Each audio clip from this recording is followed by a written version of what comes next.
Welcome back to अगर new video. इस video में हम आ गए हैं क्लास 12th का एक न्यू इम्पोर्टेंट क्वेश्चन लेकर के, जो है कृत्रिम रूप से इंसुलिन निर्माण का। तो कृत्रिम रूप से इंसुलिन निर्माण किस प्रकार से होता है, तो इस वीडियो में हम देखने वाले हैं। तो सबसे पहले क्या है कि एक तरफ हम लेते हैं इकोलाई बैक्टीरिया, जो है इकोलाई जीवाणु है और ठीक है, और दूसरी तरफ क्या लेते हैं, एक मानव कोशिका लेते हैं। तो ये जो है यह मानव कोशिका है, ठीक है। तो इसके अंदर जो यह ब्लैक ब्लैक है, ये क्या है, ये प्लाज्मिड है, और जो दूसरी तरफ है रेड रेड, ये क्या है, जीवाणु गुणसूत्र है, यानी क्रोमोसोम है। और ये जो अंदर दिख रहा है, ये क्या है, इंसुलिन जीन है इसके अंदर। और जो ये जो ब्लैक ब्लैक है, ये क्या है, ये हम आपको आगे बताने वाले हैं।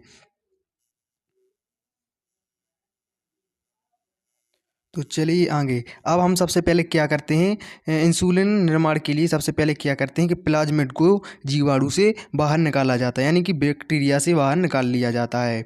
और इस साइड क्या करते हैं, अब दूसरी तरफ यानी कि इस साइड अब इंसुलिन को हम काटते हैं। किसकी सहायता से काटते हैं, एंडोन्यूक्लियस एंजाइम की सहायता से काटते हैं। और फिर इस साइड प्लाज्मिड को हम काटते हैं प्रतिबंधन एंजाइम की सहायता से, यानी कि रेस्ट्रिक्शन एंजाइम की सहायता से काटा जाता है। तो चलिए नीचे चलते हैं। और यहाँ पर क्या है कि जब इसको हम प्रतिबंधन एंजाइम की सहायता से काटते हैं, तो एक पूरा एक छोटा सा हिस्सा काटते हैं और उतना सा ही हिस्सा दूसरी तरफ, और जितना कि हमने क्या प्लाज्मिड का काटा है उतना ही हिस्सा हम इंसुलिन जीन से काटते हैं, जो कि हमने यहाँ पे काट लिया है। और अब क्या करना है कि ये जो प्लाज्मिड है और इस तरफ जो जीन है, तो उसको इसमें चिपका देना है। तो किसकी सहायता से चिपकाएंगे, तो हम लाइगेज एंजाइम की सहायता से चिपकाएंगे, ठीक है। तो चलिए, ये क्या है, ये जो होता है प्लाज्मिड में चिपचिपा छोर होता है, यानी कि जो चिपचिपा होता है, तो हम जीन को इस प्लाज्मिड में फिट करने वाले हैं। तो चलिए, लाइगेज डीएनए लाइगेज द्वारा तापानुसीतन। तो अब क्या करना है, ये जो प्लाज्मिड था, ऊपर जो बैक्टीरिया था, अब हमने इसके अंदर से क्या था, प्लाज्मिड निकाल लिया था। तो अब जो बचा है यहाँ पर एक खोखला जो बचा है, इकोलाई जीवाणु जो बचा है, यहाँ पर ऐसा बचेगा, क्योंकि इसके अंदर से हमने प्लाज्मिड निकाल लिया है। तो प्लाज्मिड रहित इकोलाई बचा है जो। और अब क्या है, हमने यहाँ पर जो है इसमें जीन को जोड़ दिया है। तो अब ये कुछ ऐसी रचना बन गई है जिसे हम क्या बोलेंगे, पुनर्योगज प्लाज्मिड बोलेंगे, यानी इंग्लिश में बोलेंगे हम इसको रिकॉम्बिनेंट प्लाज्मिड। तो चलिए और नीचे चलते हैं। और अब जो हमारा पुनर्योगज प्लाज्मिड बना है, यानी कि जो रिकॉम्बिनेंट प्लाज्मिड बना है, उसको वापस से हम इस जगह पर रख देंगे, जिससे क्या होगा, पुनर्योगज प्लाज्मिड का फिर गुणन होगा और हमारी इंसुलिन बन जाएगी। तो अब हम आगे बात करने वाले हैं कि कैसे। तो चलिए और नीचे चलते हैं, फिर क्या होगा जो हम आगे पढ़ने वाले हैं। तो किण्वन में अभियांत्रिक जीवाणुओं के पुंज बनने लगेंगे, यानी कि क्लोन बनने लगेंगे, बहुत सारी प्रतिकृति बनने लगेंगी, और फिर हमारे पुनर्योगज इंसुलिन का निर्माण होता है। तो इसकी हम पूरी पढ़ने वाले हैं इसके बारे में।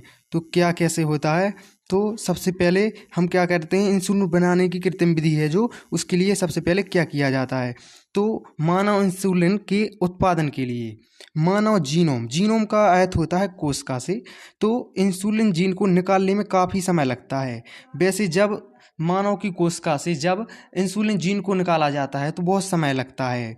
तो इसके लिए क्या करना पड़ता है कि कम समय लगे, अतः इससे बचने के लिए सर्वप्रथम मानव कोशिका से इंसुलिन जीन को बाहर निकाल लिया जाता है। और जो मानव कोशिका होती है, यहाँ पर हमने आपको पहले ही बताया है कि जो यहाँ पर जो मानव कोशिका है, यहाँ पर जो मानव कोशिका है ये है, तो इसके अंदर से हमने यहाँ पर इंसुलिन जीन को जो निकाल लिया है, जो अंदर दिख रहे हैं ये छोटे छोटे जो जीन हैं, तो इसके अंदर से हमने इंसुलिन जीन को निकाल लिया है। तो यहाँ पर लिखा है कि सर्वप्रथम मानव कोशिका से इंसुलिन जीन को बाहर निकालते हैं, तथा दूसरी तरफ इकोलाई जीवाणु का प्लाज्मिड बाहर निकालते हैं। जैसा कि आप यहाँ पर देख सकते हैं कि हमने दूसरी तरफ क्या किया है, यहाँ पर प्लाज्मिड बाहर निकाल लिया है और यह प्लाज्मिड बाहर आ गया है, ठीक है।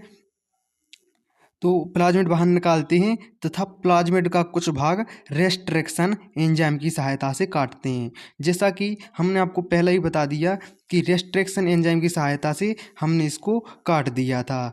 तो ये जो है यहाँ पर प्रतिबंधन एंजाइम या रेस्ट्रिक्शन एंजाइम, तो इसकी सहायता से हमने पहले ही इसको काट दिया था। और दूसरी तरफ हमने क्या किया, जीन को एंडोन्यूक्लियस एंजाइम की सहायता से काट दिया। तो यहाँ पर क्या करेंगे फिर कि प्लाज्मिड इंसुलिन जीन को बाहर निकालते हैं और सर्वप्रथम हम क्या कहते हैं, मानव कोशिका से इंसुलिन जीन को बाहर निकालते हैं तथा दूसरी तरफ इकोलाई जीवाणु का प्लाज्मिड बाहर निकालते हैं। ठीक है, अब इसके बाद क्या होता है कि प्लाज्मिड का कुछ भाग रेस्ट्रिक्शन एंजाइम की सहायता से काटते हैं तथा दूसरी तरफ क्या करते हैं, मानव कोशिका से निकाले हुए इंसुलिन जीन का उतना ही भाग जितना प्लाज्मिड का काटा गया है। ठीक है, तो जितना प्लाज्मिड का भाग काटा गया है उतना ही हम इंसुलिन जीन का काट लेते हैं और फिर क्या करते हैं, एंडोन्यूक्लियस एंजाइम की सहायता से काटते हैं। तो उसको हमने प्रतिबंधन एंजाइम की सहायता से काटा था, यानी कि रेस्ट्रिक्शन एंजाइम की सहायता से काटा था।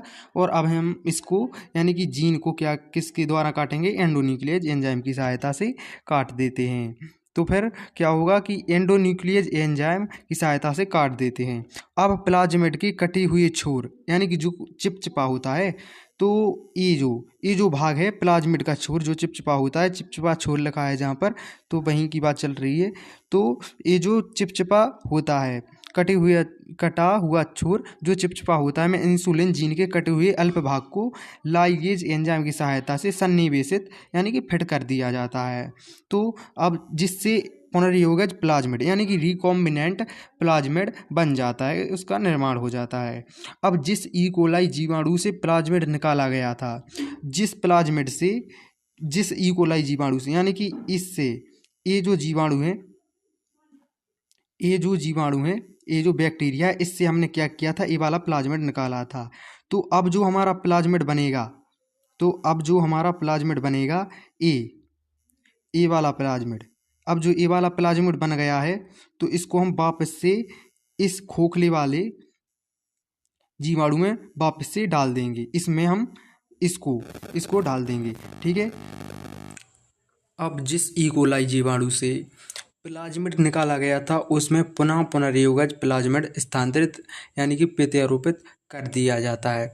तो चलिए हम यहाँ पर देखने वाले हैं, जैसा कि हमने इस जीवाणु से क्या किया था, ये प्लाज्मिड निकाला था और इसको काट दिया था प्रतिबंधन एंजाइम की सहायता से। और फिर क्या हुआ कि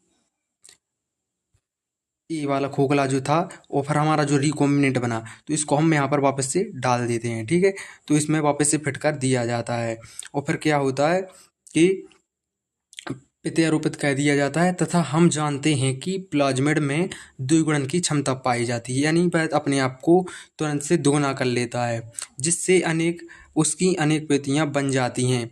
जीवाणु में प्रत्येक 20 मिनट में विभाजन होता है। ठीक है, जो जीवाणु होता है उसमें प्रत्येक 20 मिनट में क्या होता है, विभाजन होता है। अतः कुछ ही समय में मानव इंसुलिन यानी CDNA, मानव इंसुलिन को हम क्या बोलते हैं, CDNA, तो उसकी लाखों पेटियाँ तैयार हो जाती हैं। तो हमें पता है कि जो जीवाणु होता है उसमें प्रत्येक 20 मिनट में क्या होता है, विभाजन होता है। अतः कुछ ही समय में यानी हर 20 मिनट में इंसुलिन की क्या होती हैं, लाखों पेटियाँ तैयार होती हैं, यानी कि लाखों फोटोकॉपियाँ तैयार हो जाती हैं उसके जैसे। तो कई इंसुलिन बन जाते हैं 20 मिनट में, लाखों इंसुलिन बन जाते हैं। तो अब इन जीवाणुओं को इंसुलिन उत्पादन हेतु अनुकूलतम दशाओं में रखा जाता है एवं उपयुक्त माध्यम में परिवर्तित कराते हैं इसको। और इसके पश्चात मतलब इसके बाद क्या करते हैं, इंसुलिन का एकत्रीकरण, उसको एकत्रित कहते हैं, पृथक्करण करते हैं यानी पृथक करते हैं और शोधन करते हैं। और इस प्रकार मानव निर्मित इंसुलिन का निर्माण हो पाता है। और ये वाला क्वेश्चन है जो वेरी मोस्ट इम्पॉर्टेंट क्वेश्चन है, तो इसको जरूर तैयार कर लेना। और अगर वीडियो पसंद आई हो तो लाइक से सब्सक्राइब जरूर करना। तो मिलते हैं अगली नेक्स्ट वीडियो में, तब तक के लिए बाय बाय।